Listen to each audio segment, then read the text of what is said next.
Hey guys, welcome back to the MR2 project. We are carrying on assembling the MR2 engine externally. The internal work is already done. The engine's been built with forged rods and pistons and all new stuff inside there, so it's all upgraded and good to go. What we're working on today is finishing up the assembling of everything on the outside of the engine, doing the timing belt and making sure the timing's good, and then stabbing the whole thing back up in the car, which is right here. So if you're new to the project, this is my 91 MR2, and I've done a full restoration on the car, and it is now a fully built Gen 4 3S GTE with an ATS Racing upgraded stock turbocharger. It's got an ECU Master standalone from ATS Racing and bigger injectors. So that's kind of the rundown on what the car is if you're new to the videos. And so what we're covering is just basically the process of getting it rebuilt and put back together after I blew it up last year. I was trying to have it tuned by the tuner, and we were doing road tuning, and on the very first pull I popped the ring lands on the piston and cracked a ring land and basically blowtorched the top of a piston. And anyway, I just ruined my perfectly good Gen 4 engine, sadly, because I was running 91 octane, which is fine, but I was running 17 psi, which was obviously not fine. And I kind of knew better, but the car was running really good for a long time previously. But I guess in the tuning session, I loaded it up in third gear harder than I ever had before, maybe. And anyway, whatever the case may be, it blew up. And so I had it rebuilt over the winter, and we're putting it back together. So that's what we're going to be working on today. Hey, buddy, what's going on? You doing okay, little guy, big guy? So let's get busy. I suppose we can go ahead and put that guy on more or less. And he'll go right in there, like so. Oh, he goes in there like that. We'll get him on, and then we'll get the belt on. Of course, before we actually put the belt on, we've got to put the number one piston in top dead center by turning the crankshaft. Then we got to line up the cams and get these dots up here. I don't know if you can see it, but there's a dot right here and a line. That guy's got to be vertical, and then this guy's got one also. So those two guys got to be vertical while crank is in top dead center. There's Frankie and there's Oscar. Okay, so what I've done here is I've taken a long extension, which happens to fit right through the spark plug hole really well. I just rotate this until this goes up and stops and then comes back down. And then you know it's a top dead center. So if you watch this guy, you can see he's going down. Whoops, you can see he's going down. But if I go this way, he's going up, and then he tops out right there, and then he hangs for a second, and then if I keep going, he will start going back down again, right? So somewhere in there, in that dead spot at the top, is top dead center. But then I noticed down here on the crankshaft, which I'll show you now, down here on the crankshaft, the markings are a little different than I thought they were going to be. And they're actually better than I thought they were going to be. If you align that dot with that arrow right there, turns out that that is exactly halfway between this thing being all the, at its highest and at its high point, and then going back down again. From the factory, they're just looking at that dot right there, and they're saying, okay, make the dot hit the arrow, cranks the top dead center. Now make this dot be up, and make this dot be up, and then your engine is assembled. You just do dot to arrow there, you do dot up, and you do dot up there, then everything's timed.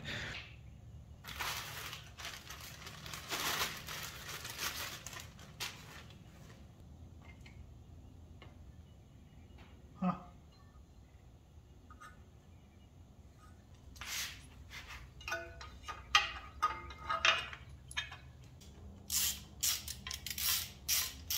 Okay, so interesting note, I didn't realize because I never took it out of the bag, but the factory timing belt has marks already on it, which happen to be exactly the same spacing as what I had on my old belt, so that was pretty cool to see. I wish I'd have known that. I would have saved myself some questioning and wondering.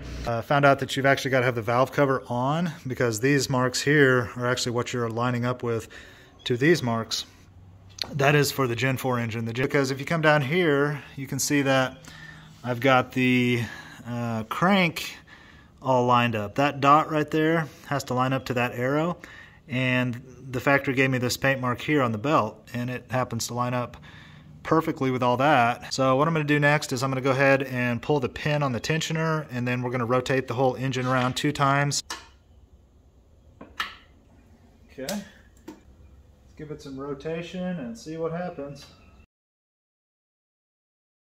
Okay, so everything's lining up perfectly up here, right like it should be. And we're looking really good down here as well. These guys are lined up really good. And this guy here is about a half a tooth off. Or it's not really half a tooth off, but it's just the difference between the dot and the tip of that arrow is how far off we are. I think what I can do is just rotate that over, and then we'll take a look at the upper marks and see how bad they are whenever this guy's dead on. Need much. So I'd call that guy dead on. So now let's take a look at the upper ones and see if they're a little to the right like they were before, or if they're pretty good. Yeah, I think that's fine. It is a little to the right, but it kind of depends on where you hold your head at. Anyway, that goes on first, and then this guy goes on.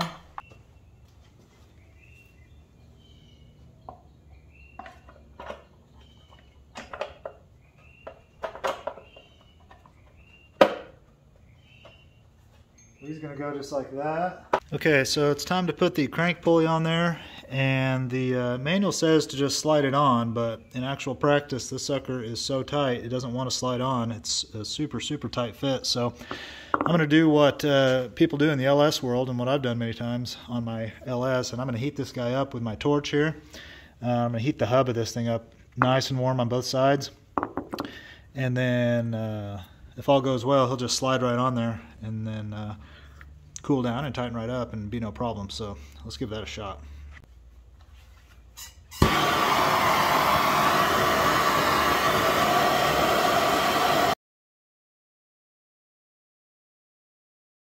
That helps.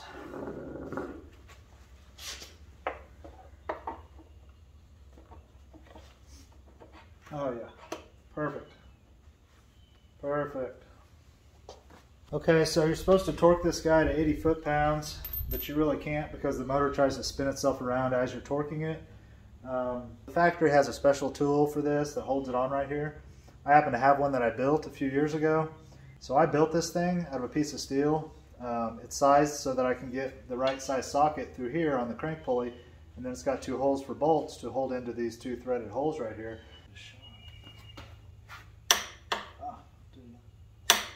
Okay, good. Okay, so after a couple hours of work, I managed to get everything bolted onto the MR2. I didn't film every step of the way because it's kind of just tedious. Yep, she's all pretty much together. Got all the bracketry on it. I've got the car ready to go up in the air, and it's really time to do that. So it's time to get the car up in the air and get the engine underneath it, and then get the car at the height we want, and then start raising the engine up to the motor mounts. So let's get that going on.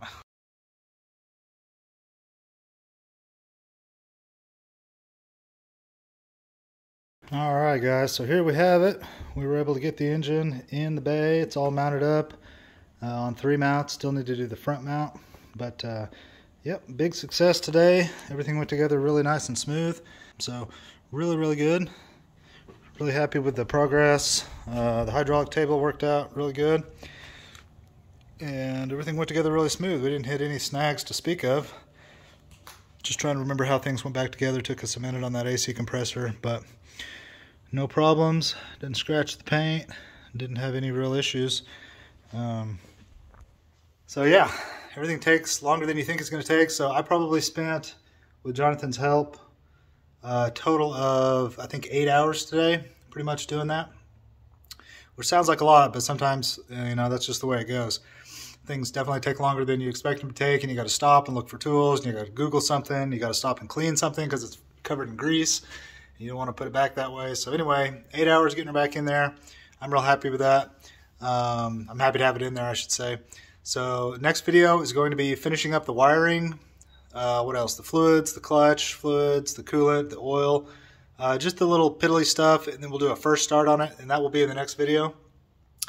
And possibly a first drive in the next video, depending on how things go. So fingers crossed everything goes good on the first start. I'm a little nervous about that because it's a new engine, and You just never really know what you're going to get on that first start. You're just going to hope everything's good, but you never actually know. So anyway, guys, appreciate you watching the video. Thanks for hanging out with me here. If you have any questions, ask me down below and I'll answer anything you got down there.